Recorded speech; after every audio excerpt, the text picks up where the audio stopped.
मरिमरि खनेको चौर चाहिँ यही नै हो है गाइस। आज प्याज रोप्दैछ, घर यहीँनिर छ, यहीँनिर यति धेरै लसुन छ होइन। हाम्रो चाहिँ हजुरहरूले कसलाई चाहियो लसुन भनिहाल्नु।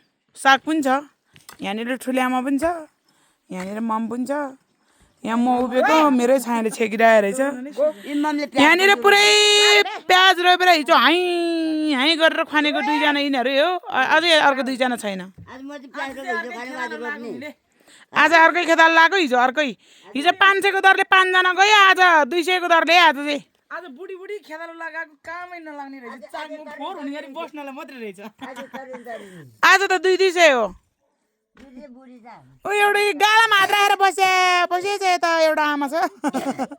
खेतालो त यस्तो यस्तो बोलाउनु पर्छ आमा, फाइदै फाइदा। फेरि एउटा ऊ यहीँ आइपुग्नु भयो फेरि। त्यहीँबाट बोल्नु न देख्छ, त्यहीँबाट बोल्नु आइसक्नु भयो घरमा। त्यताको पाहुनाले फेरि रित्तो भाँडो देखाइसकेको छ, थाहा छ मलाई।